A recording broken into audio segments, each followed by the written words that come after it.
Good morning, dear students, और and most welcome in my chemistry classes. देखिए भाई लोग, आप सभी लोग ने कुछ चैप्टर्स जो है आपने सर से पढ़ रखा होगा फिजिकल केमिस्ट्री का। जैसा हमें अभी पता चला है कि आपने कुछ फिजिकल केमिस्ट्री के जो चैप्टर हैं वो स्टडी कर रखे हैं, like a solid state solution and surface chemistry etcetera. आपने बहुत सारे ऐसे टॉपिक्स जो है वो आपने स्टडी कर रखे हैं राइट नाउ। तो जैसा कि आज से हमारी केमिस्ट्री का जो सेकेंड बैच है, मतलब आपका एक पहला क्लास सूर्य में आपका चल रहा होगा, जिसमें आप फिजिकल केमिस्ट्री के कोई चैप्टर्स स्टडी कर रहे होंगे। लेकिन हम लोग इसी क्लासेस में एक केमिस्ट्री का सेकेंड बैच या सेकेंड क्लासेस आप बोल सकते हैं जो हम लोग स्टार्ट किए हैं, जिसमें हम सभी लोग इस टॉप चैप्टर्स को और आगे की तरफ प्रोसीड करेंगे, क्योंकि आप सबको पता है कि यूनिट फर्स्ट का एग्ज़ाम जो है वो आपके अक्टूबर नवंबर के बीच में टर्म होगा, ठीक है। तो ताकि आप सभी लोगों का एक अच्छे तरीके से रिवीजन भी हो सके और अच्छे तरीके से आप स्टडी कर भी सके, ठीक है। और आई होप आप सभी लोगों ने अभी पीछे जितने भी चैप्टर्स पढ़े होंगे वो बहुत अच्छे तरीके से आपने स्टडी कर लिया होगा। पूरे न्यूमेरिकल वगैरह एकदम सिस्टमेटिक ढंग से लगाकर आपने उसे ख़त्म कर दिया होगा, ठीक है। तो अब हम इस क्लास में क्या स्टार्ट करेंगे जी। और ये केमिस्ट्री की जो क्लास है 12th की, इसकी टाइमिंग आप सब लोग को पता चल गया होगा कि 2 से 3 के आसपास के बीच में है। तो इसी में हम लोग इस चैप्टर को स्टार्ट करेंगे, ठीक है।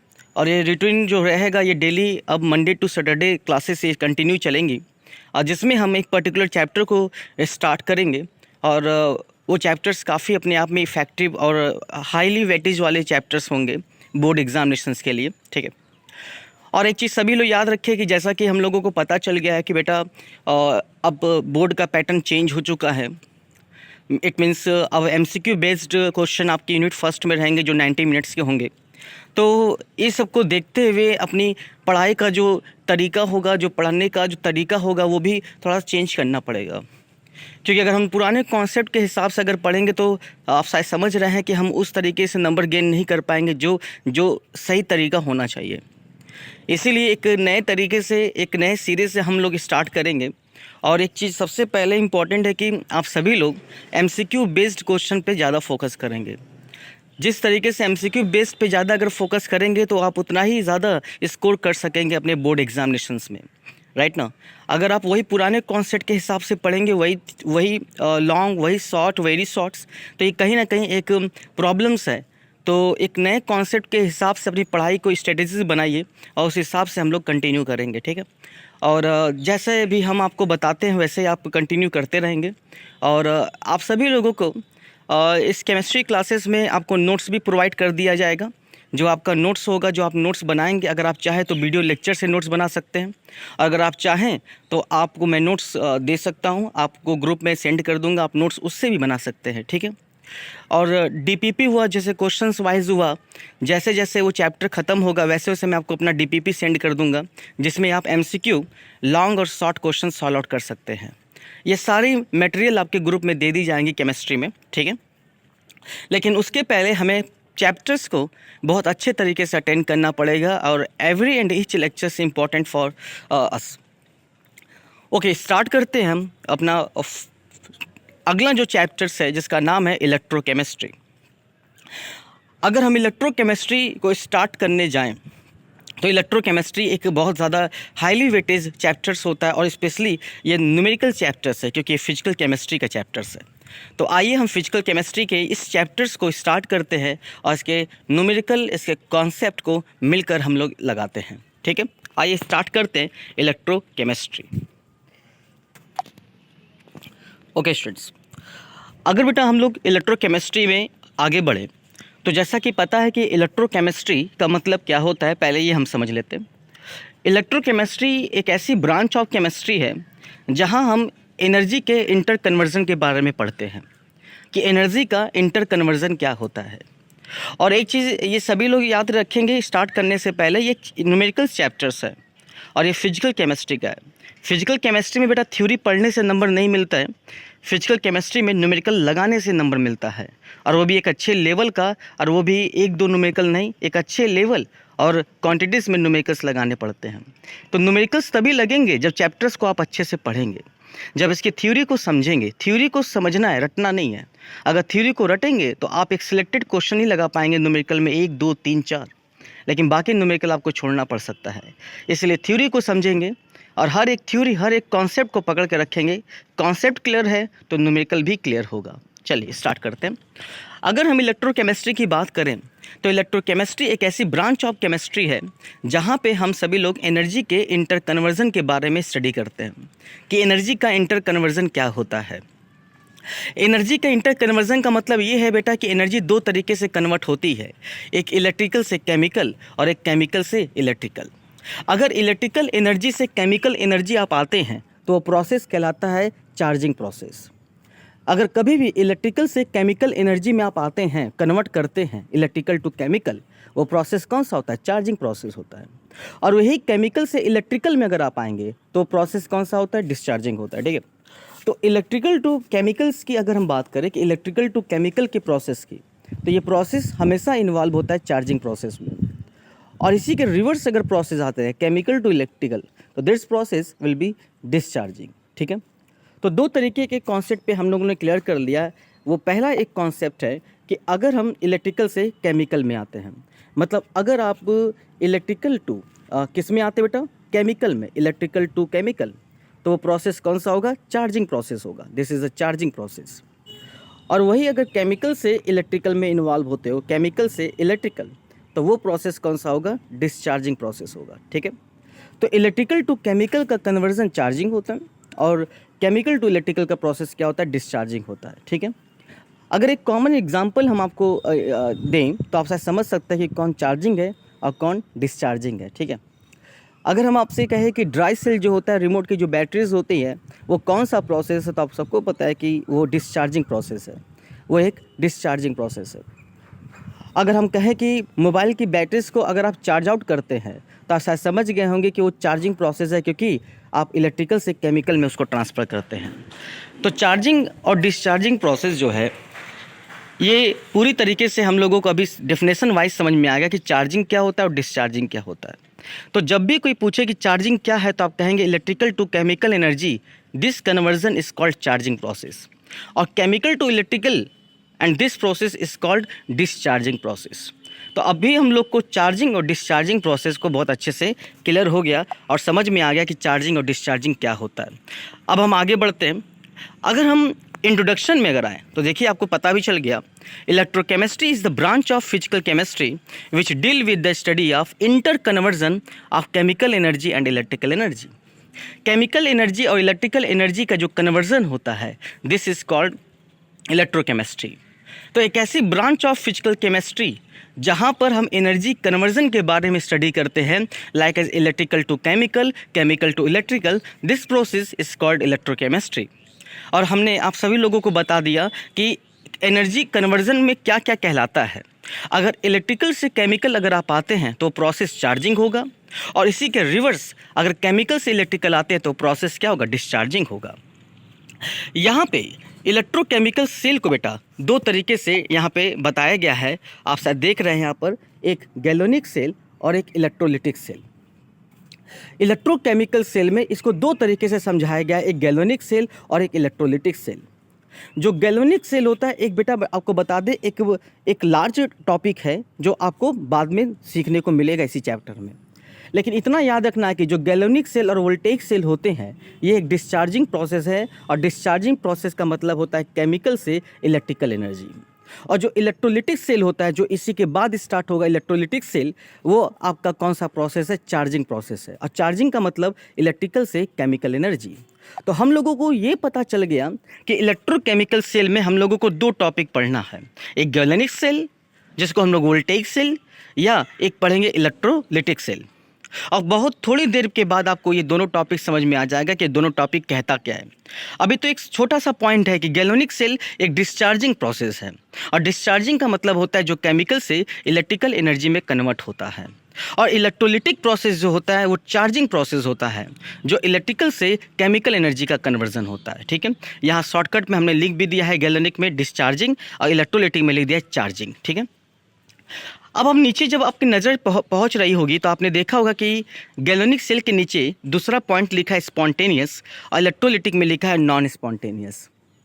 अगर हम इस टॉपिक में अगर आते हैं, आप सभी लोग यहाँ पे देख भी रहे, स्पॉन्टेनियस और एक नॉन स्पॉन्टेनियस। ठीक है, अगर इस टॉपिक में अगर हम आते हैं कि स्पॉन्टेनियस और नॉन स्पॉन्टेनियस क्या होता है, इसको भी क्लियर कर लेते हैं। भैया स्पॉन्टेनियस और नॉन स्पॉन्टेनियस का मतलब ये होता है कि जैसे कोई रिएक्शन अगर खुद से होता है उसे स्पॉन्टेनियस बोला जाता है। कोई भी रिएक्शन अगर खुद से होता है तो उसे स्पॉन्टेनियस बोला जाता है। जैसे पानी का ऊपर से नीचे गिरना, ये आपका पता है नेचर है, ये खुद से होता है, हमें कुछ करने की ज़रूरत नहीं है, स्पॉन्टेनियस है। उसी तरीके से गैस का डिफ्यूज़ होना, high pressure to low pressure, ये भी स्पॉन्टेनियस है, ये खुद से होता है। उसी तरीके से हीट का फ्लो होना, high temperature to low temperature, ये भी स्पॉन्टेनियस है, खुद से होता है। इसी तरीके से और भी सारे जो प्रोसेस हैं जो खुद से, जो नेचुरल, आपको पता चल जाएगा कि कौन कौन से सारी चीज़ें हैं जो खुद से होती है, जहाँ रेट किसी बात पे डिपेंड नहीं करता है, तो ये प्रोसेस कहलाता है स्पॉन्टेनियस। लेकिन नॉन स्पॉन्टेनियस क्या होता है कि इसमें हमें कुछ ना कुछ करना पड़ेगा, जहाँ रेट किसी ना किसी बात पे डिपेंड करेगा, उसे नॉन स्पॉन्टेनियस बोला जाता है। जैसे पानी का, वाटर का नीचे से ऊपर जाना, आप उसको कुछ करते हैं, ऐसा काम करते हैं कि वो नीचे से ऊपर की तरफ जाता है, तो ये नॉन स्पॉन्टेनियस प्रोसेस है। और ये ज़्यादा देर तक नहीं होता है, क्योंकि आपको पता है कि ये प्रोसेस कैसे इतना ज़्यादा देर तक हो सकता है। उसी तरीके से हीट का फ्लो होना, low temperature to high temperature, अरे भाई high temperature to low temperature तो समझ में आता है कि ऑटोमेटिक वो चीज़ें ट्रांसफ़र होती रहती है, लेकिन low temperature to high temperature ये कुछ ना कुछ तो करना पड़ेगा इसके लिए। तो ये भी एक नॉन स्पॉन्टेनियस पर है, जो पल भर के लिए होगा, एक शॉर्ट टाइम के लिए होगा। उसी तरीके से और भी जो सारे प्रोसेस हैं ये नॉन स्पॉन्टेनियस है। लेकिन अगर मेन पॉइंट इसका हम बात करें तो स्पॉन्टेनियस और नॉन स्पॉन्टेनियस कोई अगर पूछता है तो आप कह दीजिएगा कि स्पॉन्टेनियस प्रोसेस एक ऐसा प्रोसेस जो खुद से होता है, और नॉन स्पॉन्टेनियस प्रोसेस एक ऐसा प्रोसेस जो खुद से नहीं होता है, जहां हमें कुछ ना कुछ करना पड़ेगा। तो आपके सामने दो एग्जाम्पल हमने उठा दिया, एक चार्जिंग और एक डिस्चार्जिंग। बताइए बेटा, चार्जिंग स्पॉन्टेनियस है कि नॉन स्पॉन्टेनियस है? क्या चार्जिंग प्रोसेस खुद से होता है कि हमें कुछ ना कुछ करना पड़ेगा? तो आप सबको पता है कि बेटा चार्जिंग जो प्रोसेस है ये कभी खुद से नहीं होता है, ये नॉन स्पॉन्टेनियस है। अब ये नॉन स्पॉन्टेनियस क्यों है? क्योंकि बेटा अब मोबाइल की बैटरी अगर आपकी डिस्चार्ज हो जाती है तब जो उसको चार्ज करते हैं तो आप ऑटोमेटिक चार्ज नहीं होता बेटा, इसको हमको प्लग आउट करना पड़ता है, इसे लगाना पड़ता है, ऐसे तमाम ऐसे सारी चीज़ें, हमें एक्सटर्नल कोई काम करना पड़ता है, जिसकी वजह से ये चार्जिंग प्रोसेस नॉन स्पॉन्टेनियस होता है। तो चार्जिंग प्रोसेस अगर नॉन स्पॉन्टेनियस है तो इसका मतलब आपको समझ में आ गया होगा कि जो इलेक्ट्रोलिटिक सेल है ये आपका कौन सा प्रोसेस है, ये नॉन स्पॉन्टेनियस है, क्योंकि खुद से नहीं होगा। आ गया होगा समझ में? लेकिन अगर वही गैल्वेनिक सेल की बात करें जो कि स्पॉन्टेनियस होता है, अब स्पॉन्टेनियस क्यों है? क्योंकि गैल्वेनिक सेल आपका पता है कि डिस्चार्जिंग प्रोसेस है, और डिस्चार्जिंग प्रोसेस ये हमेशा बेटा खुद से होता है। अब आप बताइए कैसे? मोबाइल की बैटरी अगर आपने चार्ज कर लिया है, अब मोबाइल की बैटरी को चार्ज करके अगर आप छोड़ दिए हैं, ठीक है, आप चाहे उस बैटरी को फुल चार्ज करके आप छोड़ दिए हैं और आप यूज़ भी नहीं कर रहे हैं, तो आपको पता है कि मोबाइल की बैटरी ऑटोमेटिक अपने आप वो डिस्चार्ज होती है। ऐसा तो होता नहीं कि मोबाइल की बैटरी को फुल चार्ज कर दिया और सालों साल तक वो बैटरी फुल चार्ज ही रहेगी। पता चला हम मोबाइल की बैटरी को चार्ज करके हटा दिए और चले गए नानी के घर और आए कहें कि चलो बैटरी तो चार्ज होगी, यूज़ करेंगे, ऐसा तो नहीं है ना। मोबाइल की बैटरी जो होती है उसका जो डिस्चार्जिंग प्रोसेस होता है ये खुद से होता है। वो आप कुछ भी ना करें, आप उसका यूज़ करें या ना करें, वो हमेशा डिस्चार्ज होगा, अपने आप होगा। तो इसलिए discharging process, it means galvanic cell, ये सब के सब स्पॉन्टेनियस होते हैं, क्योंकि डिस्चार्जिंग प्रोसेस जो होता है ये खुद से होता है। आ गया होगा शायद समझ में इस पॉइंट को? तो हम सभी लोगों को पहले स्टडी कराएगा कि इलेक्ट्रोकेमिस्ट्री क्या होता है। तो एक ऐसी ब्रांच ऑफ केमिस्ट्री जहां हम एनर्जी के इंटर कन्वर्जन के बारे में पढ़ते हैं। अब इलेक्ट्रोकेमिस्ट्री में दो टॉपिक हम लोगों को सीखने को मिला, एक गैल्वेनिक सेल और एक इलेक्ट्रोलिटिक सेल। कोई बोलता है गैल्वेनिक सेल क्या है, तो हम इसको समरीज वाइज बताएंगे अभी कि गैल्वेनिक सेल जो होता है एक डिस्चार्जिंग प्रोसेस है, जहाँ केमिकल से इलेक्ट्रिकल एनर्जी के कन्वर्जन के बारे में पढ़ते हैं। और इलेक्ट्रोलिटिक सेल क्या है, ये एक चार्जिंग प्रोसेस है, जहाँ इलेक्ट्रिकल से केमिकल एनर्जी के बारे में बात करते हैं। और जो जितने भी डिस्चार्जिंग प्रोसेस होते हैं जो केमिकल से एनर्जी में कन्वर्ट होते हैं, ये आप सबको पता है कि स्पॉन्टेनियस होते हैं, ये खुद से होते हैं। हम कितना भी मोबाइल की बैटरी को फुल चार्ज कर दें, अगर हम उसको चार्ज करने के बाद कहीं रख दें तो ऑटोमेटिक अपने आप डिस्चार्ज होने लगता है, चाहे हम उसका यूज करें या ना करें। लेकिन वही इलेक्ट्रोलिटिक सेल जो होता है वो चार्जिंग प्रोसेस है, और चार्जिंग प्रोसेस कभी खुद से नहीं होता है बेटा। अगर मोबाइल डिस्चार्ज हो गई तो उसे हमें चार्ज करने के लिए कुछ ना कुछ करना पड़ेगा। अब ऐसा तो नहीं है ना कि मोबाइल डिस्चार्ज हो गई तो ऑटोमेटिक वो रिसाइकिल होकर चार्ज होता रहेगा, ऐसा तो हो ही नहीं, ऐसा तो कभी नहीं होता है। कोई भी बैटरी लीजिए, उसको चार्ज करने के लिए प्लग आउट एक्सटर्नल कोई ना कोई काम करना पड़ता है, लेकिन डिस्चार्जिंग के लिए बेटा हमें कोई एक्सटर्नल वर्क नहीं करना पड़ता। आप मोबाइल की बैटरी को चार्ज करके रख दीजिए, वो ऑटोमेटिक डिस्चार्ज होता रहेगा, और एक टाइम ऐसा आएगा कि मोबाइल स्विच ऑफ भी हो जाता है। और इस चैप्टर में, इलेक्ट्रोकेमिस्ट्री के चैप्टर में, मोबाइल ही एक सबसे अच्छा डिवाइस है और इन्वर्टर एक सबसे अच्छा डिवाइस है इस चैप्टर को समझने के लिए। मैं आप सभी लोगों को इस चैप्टर को समझाने के लिए एक एग्जाम्पल के बेस पे कुछ एग्जाम्पल जरूर लूँगा। एक मोबाइल डिवाइस, एक इन्वर्टर और एक watch, like as a smart watch.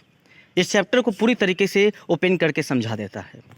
तो आई होप आप सभी लोगों को इलेक्ट्रोकेमिस्ट्री और इलेक्ट्रोकेमिस्ट्री सेल के अंदर दो चीज़ें इन्वॉल्व होना आपको समझ में आ गया होगा। ठीक है, आइए अब आगे बढ़ते हैं, इस टॉपिक को आगे क्लियर करते हैं। ठीक है, देखिए एक मिनट, अगर हम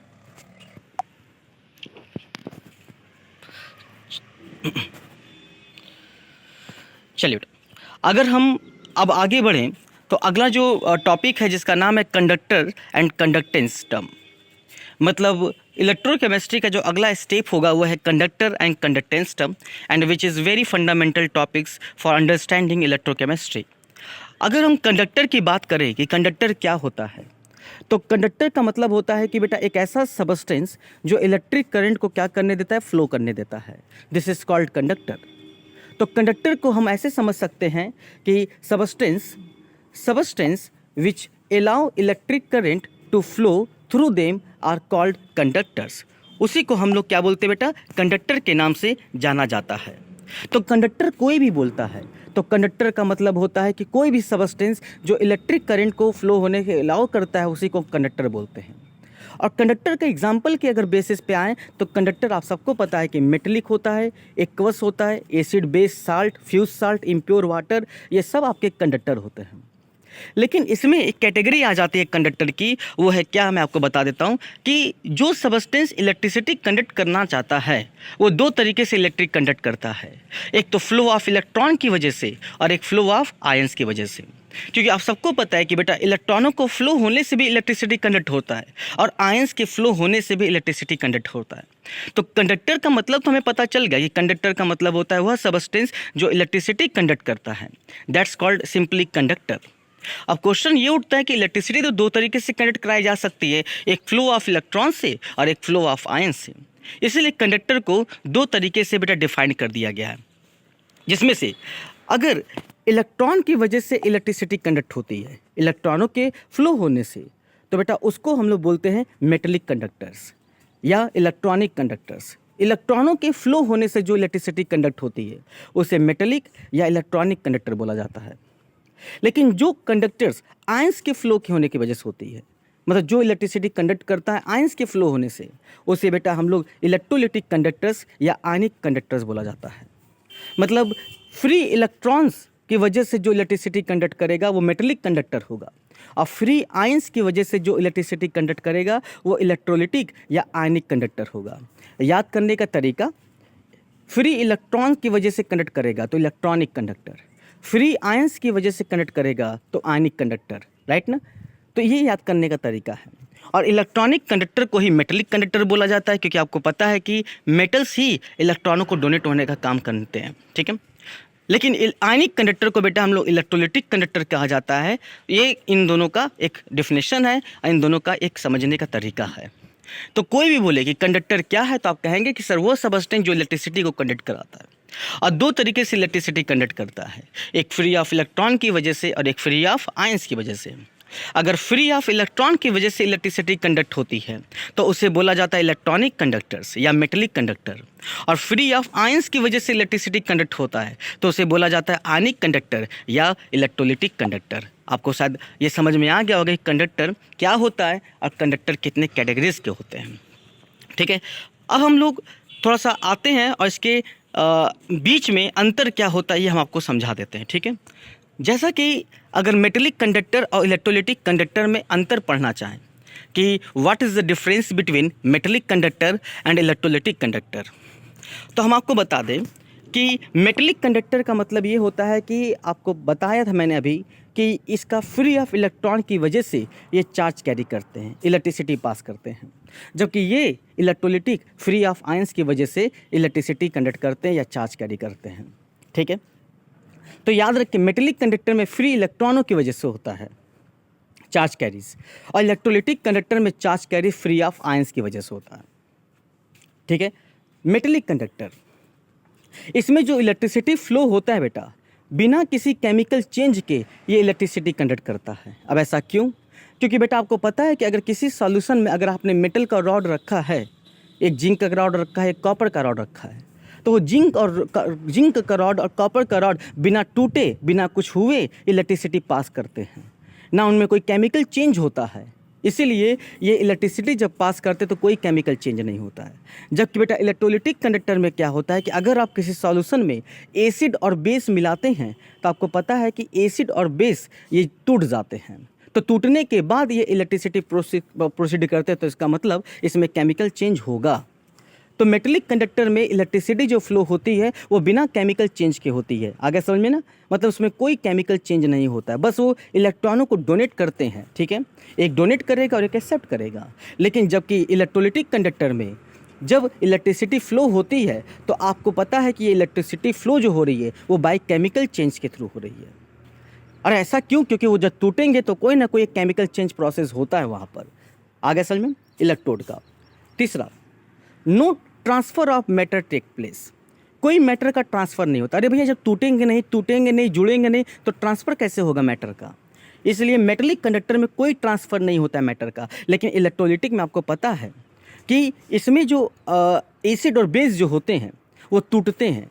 अगर टूटते हैं तो आपको पता है कि मैटर का ट्रांसफ़र होगा, केटायन जाएगा एनायन की तरफ, एनायन जाएगा केटायन की तरफ। ऐसा होता है ना भैया कि चार्जेस जो होते हैं अपोजिट चार्ज की तरफ जाके न्यूट्रलाइज्ड हो जाते हैं। तो इलेक्ट्रोलिटिक कंडक्टर मतलब इसमें ट्रांसफ़र होता है मैटर का, जबकि मेटेलिक में ट्रांसफ़र नहीं होता है। तो ये मेटेलिक और इलेक्ट्रोलिटिक कंडक्टर के बारे में ये तीन मेन अपने अंतर पता चल गए, जिसमें से पहला फ्री ऑफ इलेक्ट्रॉन की वजह से चार्ज कैरी करता है, इलेक्ट्रोलिटिक फ्री ऑफ आयंस की वजह से चार्ज कैरी करता है। दूसरा, इसमें जो इलेक्ट्रिसिटी पास होता है बिना केमिकल चेंज, बिना टूटे जुड़े इलेक्ट्रिसिटी पास करता है, बस इलेक्ट्रॉनों को डोनेट एक्सेप्ट करते हैं। जबकि इलेक्ट्रोलिटिक में एसिड बेस्ड सब्सटेंस डालेंगे तो टूटेगा, तो जाके ये इलेक्ट्रिसिटी फ्लो करता है। मेटेलिक कंडक्टर जब टूटता नहीं है तो इसीलिए इसमें कोई मैटर का ट्रांसफ़र नहीं होता है। जबकि इलेक्ट्रोलिटिक में ये सब टूटते हैं, एसिड और बेस आपस में टूट जाते हैं, और टूटने के बाद प्लस चला जाएगा माइनस के पास और माइनस चला जाएगा प्लस के पास। क्योंकि आप सबको पता है कि बेटा चार्जिंग प्रोसेस में एनोड प्लस होता है और कैथोड माइनस होता है। चार्जिंग प्रोसेस में एनोड प्लस होता है और कैथोड माइनस होता है। तो केटायन जो होता है प्लस होता है, वो चला जाएगा माइनस के पास, कैथोड के पास। एनायन जो होता है वो माइनस होता है, वो चले जाएगा एनोड के पास। तो इस तरीके से ये अपोजिटली चार्ज पे जाके डिकम्पोज हो जाएंगे। और फर्दर हम अब आपको बता देते हैं, चार्जिंग प्रोसेस में एनोड प्लस होता है और कैथोड माइनस होता है। अभी हम जितना भी सिस्टम पढ़ रहे हैं ये सब चार्जिंग प्रोसेस है, और इस पूरे चार्जिंग प्रोसेस में एनोड प्लस और कैथोड माइनस होता है। कोई बोले कि चार्जिंग प्रोसेस में एनोड और कैथोड का चार्ज बताओ, या कोई ऐसा बोलता है कि एनोड और कैथोड का चार्ज बताओ, तो आप कहिएगा कि एनोड और कैथोड का चार्ज किस टर्म में जानना चाहते हो, चार्जिंग कि डिस्चार्जिंग। अगर चार्जिंग में पूछेगा तो कह दीजिएगा कि एनोड प्लस होता है और कैथोड माइनस होता है। अगर यही डिस्चार्जिंग में बोलेगा तो टर्मिनल चेंज हो जाते हैं, एनोड माइनस और कैथोड प्लस। इस पॉइंट को जरूर नोट कर लीजिएगा बेटा कि चार्ज एनोड और कैथोड का चार्ज कभी डायरेक्ट मत बोलिएगा। एनोड और कैथोड का चार्ज ये डिपेंड करता है कंडीशन पे, चार्जिंग है कि डिस्चार्जिंग है। अगर चार्जिंग है नोट कर लीजिए एनोड प्लस और कैथोड माइनस होगा। और अगर डिस्चार्जिंग है तो एनोड माइनस और कैथोड प्लस होगा। लेकिन एक चीज़ हमेशा सेम है, एनोड का हमेशा ऑक्सीडेशन और कैथोड का हमेशा रिडक्शन। चाहे चार्जिंग हो चाहे डिस्चार्जिंग हो, एनोड हमेशा ऑक्सीडाइज होगा और कैथोड हमेशा रिड्यूस होगा, ये चेंज नहीं होगा। चार्जिंग और डिस्चार्जिंग प्रोसेस में बस टर्मिनल चेंज होते हैं, चार्जेस चेंज हो जाते हैं। भैया चार्जिंग में एनोड प्लस और कैथोड माइनस होता है, लेकिन वही डिस्चार्जिंग अगर प्रोसेस आ गया तो एनोड माइनस और कैथोड प्लस हो जाता है। लेकिन प्रोसेस जो है ऑक्सीडेशन रिडक्शन का, वो कभी नहीं बदलता। एनोड हमेशा ऑक्सीडाइज होता है और कैथोड हमेशा रिड्यूस होता है। इसको जरूर नोट कर लीजिए, it is so important point right ना। चलिए फोर्थ पॉइंट की अगर हम बात करें, चौथा पॉइंट, तो आपको पता है कि जो मेटेलिक कंडक्टर होते हैं बेटा, उसमें resistance is due to the vibration of kernels. ये वाइब्रेशन ऑफ कर्नल का मतलब क्या होता है, ये आपको हम बता देते हैं कि जब बेटा जब कोई इलेक्ट्रॉन्स अपने सॉलिड स्टेट में होता है, मतलब कि किसी भी सॉलिड स्टेट में जब इलेक्ट्रॉन के बात की जाती है तो इलेक्ट्रॉन अपने पोजीशन पे कभी फिक्स नहीं होते हैं। और ये बात हमेशा याद रखिएगा, चाहे कोई भी पार्टिकल्स हो, चाहे कोई भी मॉलिक्यूल्स हो, चाहे कोई भी आयंस हो, चाहे कोई भी इलेक्ट्रॉन्स हो, अगर वो सॉलिड स्टेट में है तो कभी वो फिक्स नहीं होते अपने पोजीशन पे। उनके पास कोई ना कोई मोशन होता है, लाइक एज वाइब्रेटरी मोशन। कोई अगर ये बोलता है कि वो पार्टिकल सॉलिड स्टेट में फिक्स हैं, तो याद रखिएगा कि ये बहुत बड़ा ड्रॉबैक है, उसको केमिस्ट्री में प्रॉब्लम्स है। क्योंकि बेटा पार्टिकल्स कभी अपने जगह में फिक्स नहीं होते, उनके पास एक मोशन होता है, वो है वाइब्रेटरी मोशन, चाहे इलेक्ट्रॉनिक्स हो। क्योंकि आप सबको पता है कि बेटा आइस को आप क्या कहते हैं, नॉन कंडक्टर नहीं बोलते, बैड कंडक्टर बोलते हैं। और आइस बैड कंडक्टर क्यों है? क्योंकि उसमें एक वाइब्रेटरी मोशन होता है। अगर फिक्स कर देते हैं आयंस को सॉलिड में, आपको पता है कि आयनिक जो होते हैं वो सॉलिड स्टेट होते थे, तो जब वो आयंस सॉलिड में पाए जाते हैं तो आपको पता है, आप पढ़े चुके हैं कि बैड कंडक्टर होता है। क्यों होता है? क्योंकि आयंस मूव नहीं करते हैं, उनके पास एक वाइब्रेटरी मोशन होता है, जिसकी वजह से ये बैड कंडक्टर होते हैं। तो किसी भी पार्टिकल्स, आयंस, इलेक्ट्रॉन्स को हम कभी भी बेटा फिक्स नहीं कर सकते सॉलिड स्टेट में। उनके पास एक मोशन होता है, वो कौन सा? वाइब्रेटरी मोशन है। तो वही मेटेलिक कंडक्टर कह रहा है कि इनका जो रेजिस्टेंस होता है is due to vibration of kernels. और रेजिस्टेंस का मतलब आपको पता है कि जो इलेक्ट्रिसिटी पास होने से रोकता है। तो यहाँ पर रेजिस्टेंस किसकी वजह से आता है? मेटेलिक कंडक्टर में रेजिस्टेंस किसकी वजह से आता है? वो है इलेक्ट्रॉनों का वाइब्रेशन की वजह से आता है। क्योंकि इलेक्ट्रॉन अगर वाइब्रेट करेंगे मेटेलिक में तो इलेक्ट्रिसिटी कंडक्ट नहीं कर पाएंगे, जिसकी वजह से वहाँ रेजिस्टेंस कहा जाएगा, क्योंकि वो अपोज करेगा। जबकि इलेक्ट्रोलिटिक में क्या है? इलेक्ट्रोलिटिक में अगर रेजिस्टेंस लाना है तो उसमें आपको क्या करना पड़ेगा कि जो आयंस फ्री हैं उनके बीच में इंट्रैक्शन ला दीजिए। अगर आयंस जो फ्री इधर उधर घूम रहे हैं, अगर उनके बीच में इंट्रैक्शन ला देंगे तो वहाँ पे रेजिस्टेंस आ जाएगा, क्योंकि वहाँ पे इलेक्ट्रिसिटी कम फ्लो होने लगेगी। तो मेटेलिक कंडक्टर में अगर रेजिस्टेंस लाना है, मेटेलिक कंडक्टर में अगर रेजिस्टेंस लाना है तो क्या करना पड़ेगा? हमें जो इलेक्ट्रॉन्स है उनका एक वाइब्रेटरी मोशन, मतलब सॉलिड में उसका वाइब्रेटरी मोशन हो जाएगा, मूव नहीं करेगा। क्योंकि अगर मूव करेगा तो इलेक्ट्रिसिटी पास करेगा, अगर ट्रांसफ़र होगा तो इलेक्ट्रिसिटी पास करेगा, वो बस वाइब्रेटरी मोशन होगा।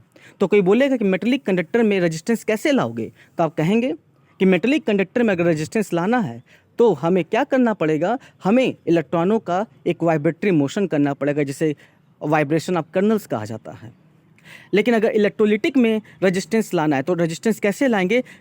जो आयंस होते हैं जो इधर उधर मूव करते हैं उनके बीच में इंट्रैक्शन ला दो। और इंट्रैक्शन कैसे आएगा? गाढ़ापन। और गाढ़ापन को विस्कोसिटी बोला जाता है बेटा। कोई भी बोले विस्कोसिटी क्या है तो आप उसके कहिए गाढ़ापन। जो गाढ़ा होता है बेटा वही विस्कोसिटी होता है। और जो गाढ़ा सॉल्यूशन होता है उसमें आपको पता है कि आयंस फ्री मूव नहीं करेंगे, क्योंकि इंट्रैक्शन ज़्यादा होता है आयंस का। जो जितना ज़्यादा गाढ़ा लिक्विड होगा उसमें आयंस बहुत स्लो मूव करेंगे। अब देखिए ना, शरबत का पानी और एक पानी है, तो किसमें आयंस फ्री मूव करेंगे? पानी में। लेकिन शरबत में स्लो मूव करेंगे क्योंकि गाढ़ा है, उसकी विस्कोसिटी ज़्यादा है। तो विस्कोसिटी को दूसरे शब्दों में गाढ़ापन समझते हैं। जो जितना ज़्यादा गाढ़ा होगा उसकी विस्कोसिटी ज़्यादा होगी। और वैसे विस्कोसिटी टॉपिक अभी आगे आएगा, आपको पढ़ाऊंगा, लेकिन अभी शॉर्टकट में समझ लीजिए, विस्कोसिटी का मतलब गाढ़ापन होता है। तो इलेक्ट्रोलिटिक में अगर रेजिस्टेंस लाना है तो आयंस का इंट्रैक्शन बढ़ा दो, आयंस के बीच में इतना इंट्रैक्शन ला दो। और इंट्रैक्शन आएगा कैसे? सॉल्यूशन का गाढ़ापन। सॉल्यूशन को खूब गाढ़ा कर दो, उसकी विस्कोसिटी बढ़ा दो, खूब सॉल्यूट ऐड कर दो, खूब सॉल्यूट ऐड करो, वो खुद गाढ़ा हो जाता है। तो इस वजह से इसमें रजिस्टर, तो मेटेलिक कंडक्टर में रेजिस्टेंस आने का वजह वाइब्रेशन ऑफ इलेक्ट्रॉन या वाइब्रेशन ऑफ कर्नल्स, और इलेक्ट्रोलिटिक में रेजिस्टेंस लाने का मतलब इंटरेक्शन बढ़ा दो आयंस का, आयनिक इंटरेक्शन। और कैसे होगा? विस्कोसिटी ऑफ मीडियम की वजह से होगा, खूब गाढ़ा कर दो। ये बोर्ड का क्वेश्चन 2019 का था और 3 नंबर का क्वेश्चन था, उसमें से ये एक्सप्लेन करना था, ठीक है। 5वां, कोई बोलेगा कि मेटेलिक कंडक्टर में ये तो पता चलेगा कि रेजिस्टेंस कैसे आता है, वाइब्रेशन ऑफ इलेक्ट्रॉन की वजह से आता है। तो कोई पूछता है कि मेटेलिक कंडक्टर में रेजिस्टेंस कैसे बढ़ा सकते हो, कैसे रेजिस्टेंस बढ़ा सकते हो कि ताकि करंट कम फ्लो करे, क्योंकि रेजिस्टेंस का मतलब होता है जो करंट को फ्लो करने में अपोज करता है। तो मेटेलिक में ये तो पता चल गया कि रेजिस्टेंस आता कैसे है, वाइब्रेशन ऑफ इलेक्ट्रॉन की वजह से आता है, क्योंकि वाइब्रेट अगर इलेक्ट्रॉन करेगा तो इलेक्ट्रिसिटी उतना पास नहीं हो पाएगा जहाँ रेजिस्टेंस आ जाएगा। लेकिन रेजिस्टेंस को बढ़ाएंगे कैसे मेटेलिक कंडक्टर में, क्या फैक्टर है? तो आप याद रखिएगा, अगर मेटेलिक कंडक्टर में टेम्परेचर अगर आप बढ़ाते हैं तो रेजिस्टेंस इंक्रीज करता है। मतलब मेटेलिक कंडक्टर में टेम्परेचर रेजिस्टेंस के डायरेक्टली प्रोपोर्शनल टू होता है। और आप आंसर उठा के देख लीजिए, ये क्वेश्चन एग्जाम में आ चुका है कि what is the factor of resistance in the metallic conductor. Factor क्या है रेजिस्टेंस का मेटेलिक कंडक्टर के? वो है directly proportional to temperature. Metallic conductor में जितना ज़्यादा आप टेम्परेचर बढ़ाएंगे उतना ही ज़्यादा उनका वाइब्रेशन अपने ही पोजीशन पे होता रहता है और रेजिस्टेंस इंक्रीज करता जाता है, ठीक है। तो यहाँ पे रेजिस्टेंस जो होता है वो टेम्परेचर के डायरेक्टली प्रोपोर्शनल टू होता है मेटेलिक कंडक्टर में। जबकि यहाँ पर इलेक्ट्रोलिटिक कंडक्टर में क्या है कि टेम्परेचर बढ़ाने पर रेजिस्टेंस घट जाता है। मतलब मेटेलिक कंडक्टर में टेम्परेचर रेजिस्टेंस के डायरेक्टली होता है, लेकिन इलेक्ट्रोलिटिक में टेम्परेचर रेजिस्टेंस के इन्वर्सली होता है। ये फैक्टर बहुत इंपॉर्टेंट है अपने आप में बेटा। अगर मेटेलिक कंडक्टर में अगर आप चाहते हैं कि रेजिस्टेंस बढ़े तो टेम्परेचर बढ़ा दीजिए, लेकिन इलेक्ट्रोलिटिक में अगर आप चाहते हैं कि रेजिस्टेंस बढ़े तो टेम्परेचर घटा दीजिए, क्योंकि इलेक्ट्रोलिटिक में टेम्परेचर और रेजिस्टेंस इन्वर्सली होते हैं, ठीक है। अब ऐसा क्यों? क्योंकि आप सबको पता है बेटा, इस टॉपिक में इस चीज़ को आप सबको पता है कि इलेक्ट्रोलिटिक में टूटना होता है, ये जितने भी टूटते हैं। तो जब जहाँ डिकम्पोजिशन वगैरह होता है वहाँ पर रेजिस्टेंस टेम्परेचर के हमेशा इन्वर्सली प्रोपोर्शनल ही होता है, ठीक है। और ये थोड़ी देर के बाद थोड़ा सा आप वेट कर लीजिए, ये हो सकता है कि नेक्स्ट लेक्चर में ये आपको ऑटोमेटिक आपको समझ में आ जाए कि ऐसा क्यों बोल रहे हैं।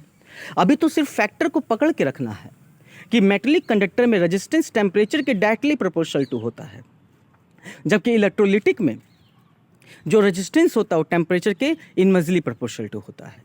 ये फैक्टर याद रखिएगा। कोई बोलेगा कि मेटेलिक कंडक्टर में रेजिस्टेंस बढ़ाना है तो क्या करना है, तो कह दो टेम्परेचर बढ़ा दो। और इलेक्ट्रोलिटिक कंडक्टेंस में अगर रेजिस्टेंस बढ़ाना है तो क्या करोगे, टेम्परेचर घटा दो, ठीक है। और कोई बोलेगा ऐसा रीज़न, तो कहोगे जहाँ वाइब्रेशन ऑफ इलेक्ट्रॉन का होता है वहाँ रेजिस्टेंस टेम्परेचर के डायरेक्ट होता है, और जहाँ आयंस का टूटना वगैरह होता है, जहाँ सबस्टेंस टूटता है वहाँ रेजिस्टेंस टेम्परेचर के इन्वर्स होता है। आ गया? यहाँ तक ये पॉइंट हम सभी लोगों को समझ में आ गया। और ये जो 6वां पॉइंट है, ये तो Faraday law of electrolysis are not follow, और जबकि इलेक्ट्रोलिटिक जो होता है Faraday law of electrolysis are follow, ये तो आगे का टॉपिक है, इस पे आप अभी थोड़ा सा फोकस नहीं करेंगे। ये एग्जांपल देख लीजिए, जितने भी मेटेलिक कंडक्टर हैं ये सब मेटल्स होते हैं, जिंक, कॉपर, सिल्वर, ये सब आपके मेटेलिक कंडक्टर होते हैं। जबकि इलेक्ट्रोलिटिक में कौन कौन होता है, एसिड, बेस, साल्ट, ये आपके इलेक्ट्रोलिटिक होते हैं। तो आपके सामने ये 5 कंपेयर ये याद रखिएगा। दोबारा एक बार सबको रिवाइज कर देते हैं। मेटेलिक कंडक्टर में फ्री इलेक्ट्रॉनों की वजह से कंडक्ट करता है, इलेक्ट्रोलिटिक में फ्री ऑफ आयंस की वजह से कंडक्ट करता है। दूसरा, मेटेलिक कंडक्टर में कोई केमिकल चेंज नहीं होता, कोई टूटता उठता नहीं है, जबकि इलेक्ट्रोलिटिक में जब तक टूटेगा नहीं तब तक इलेक्ट्रिसिटी पास करेगा नहीं। तीसरा, इसमें मैटर का ट्रांसफ़र नहीं होता है, क्योंकि जब टूटेगा नहीं तो मैटर का ट्रांसफ़र कैसे होगा, कौन एनोड कैथोड पे जाएगा। और इसमें मैटर का ट्रांसफ़र होगा, प्लस वाला आप समझ गए होंगे अपोजिट पे जाएगा, ठीक है।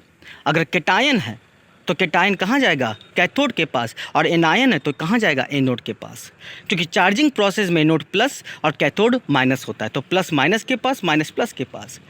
अभी जितना भी प्रोसेस पढ़ रहे हैं ये सब चार्जिंग है, और जैसे ही गैल्वेनिक सेल स्टार्ट होगा वो डिस्चार्जिंग प्रोसेस। अभी जितना हम आपको पढ़ा रहे हैं सब के सब चार्जिंग है, और सब कंडीशन में एनोड प्लस और कैथोड माइनस होता है, ठीक है। और डिस्चार्जिंग प्रोसेस अगर आ गया तो एनोड माइनस और कैथोड प्लस होगा। ये पॉइंट आप ज़रूर नोट कर लेंगे बेटा, बहुत काम आएगा। लेकिन एक चीज़ सेम है, एनोड का हमेशा ऑक्सीडेशन और कैथोड का हमेशा रिडक्शन। और चौथा पॉइंट, अगर मेटेलिक कंडक्टर में रेजिस्टेंस लाना है तो आप इलेक्ट्रॉनों का वाइब्रेशन कर दीजिए। अगर वाइब्रेशन करेंगे, जिसको वाइब्रेशन ऑफ कर्नल बोला जाता है, वहाँ रेजिस्टेंस का आ जाएगा।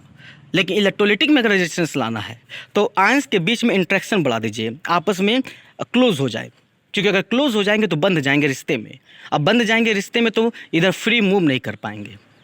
अब अगर इंट्रैक्शन बढ़ाना है तो क्या करना है, सॉल्यूशन को गाढ़ा करना है। विस्कोसिटी का मतलब अभी तो इतना समझेंगे, गाढ़ापन। विस्कोसिटी खूब गाढ़ा कर दीजिए सॉल्यूशन का। और सॉल्यूशन गाढ़ा कैसे होगा, खूब सॉल्यूट ऐड कर दीजिए। अगर किसी सॉल्यूशन में खूब सॉल्यूट ऐड करिएगा तो विस्कोसिटी ऑलमोस्ट इंक्रीज करता जाएगा, गाढ़ा होता जाएगा। ठीक है। पांचवा, मेटेलिक कंडक्टर में अगर रेजिस्टेंस बढ़ाना है तो टेम्परेचर बढ़ाना पड़ेगा। क्योंकि जहाँ सबस्टेंस टूटता नहीं है वहाँ रेजिस्टेंस टेम्परेचर के डायरेक्ट रिलेशन होता है। लेकिन जहाँ सबस्टेंस टूटे वहाँ पर रेजिस्टेंस टेम्परेचर के इनवर्सली प्रोपोर्शनल टू होता है। आगे समझ में। और ये थोड़ी देर के बाद ये ऑटोमेटिक आपको क्लियर हो जाएगा ऐसा क्यों सर बोल रहे हैं। ठीक है। एग्जाम्पल, मेटेलिक कंडक्टर जो होता है, सारे मेटल्स, जिंक, कॉपर, सिल्वर, ये सब आपके मेटेलिक कंडक्टर हैं। लेकिन जो एसिड है, बेस है, साल्ट है, ये सब आपके इलेक्ट्रोलिटिक कंडक्टर होते हैं। ठीक है। तो आई होप आप सभी लोगों को ये पॉइंट आप सभी लोगों को आज समझ में आ गया होगा। अब हम नेक्स्ट क्लास में आप सभी लोगों को पढ़ाएंगे इलेक्ट्रोलिटिक कंडक्टेंस, जो कहीं ना कहीं एक न्यूमेरिकल चैप्टर्स का टॉपिक है। लेकिन अभी आप सभी लोगों ने फंडामेंटल टॉपिक को क्लियर कर लिया होगा और आई होप आप सभी लोगों को ये समझ में आ गया होगा। देखिए, न्यूमेरिकल तभी लगेगा जब आपके कॉन्सेप्ट क्लियर होंगे, जब उसके कॉन्सेप्ट आप पकड़ के रखेंगे। अभी आप लोग को लग रहा होगा कि सर ये तो टॉपिक जो काफ़ी नोन है, लेकिन आपको पता है कि यही नोन टॉपिक बेटा अगर पता रहेगा तभी न्यूमेरिकल लगेगा। और फिजिकल केमिस्ट्री में कभी बेटा थ्योरी नहीं आती है। आपने कितना भी चैप्टर पढ़ा होगा, सॉलिड स्टेट सॉल्यूशन या काइनेटिक्स या जो भी पढ़ा होगा, अगर आपने उसके न्यूमेरिकल ढंग से नहीं लगाया है तो आप समझ जाइए कि आप डेंजरस जोन में हैं। क्यों? क्योंकि बेटा बोर्ड में या यूनिट फर्स्ट में आपको एमसीक्यू आ गया। अब देखिएगा किस लेवल का एमसीक्यू आएगा, क्योंकि एक अच्छी लेवल का एमसीक्यू बनाएंगे। और जब आप अच्छे लेवल का एमसीक्यू बनाएंगे तो उसमें न्यूमेरिकल भी होगा।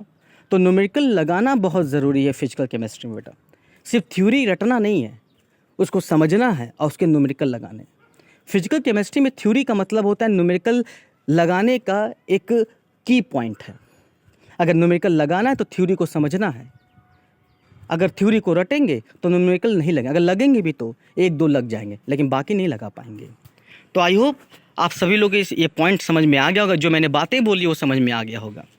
अब इसी के आगे हम क्लासेस को कंटिन्यू करेंगे नेक्स्ट क्लासेस में, जहां हम इलेक्ट्रोलिटिक कंडक्टेंस के कुछ बातें करेंगे, रेजिस्टेंस वगैरह के बारे में बात करेंगे, फार्मूला बेस्ड में बात करेंगे। लेकिन ये अपनी आज की जो क्लासेस है वो थ्योरी बेस्ड क्लासेस थी, जिसमें आप सभी लोगों को इलेक्ट्रोकेमिस्ट्री बहुत अच्छे से समझ में आ गया होगा। चलिए, अगर वीडियो वॉच कर लिया तो कुछ क्वेश्चन आपसे पूछ लिया जाए आज के लेक्चर। ओके, और थैंक यू सो मच। मिलते हैं कल बेटा।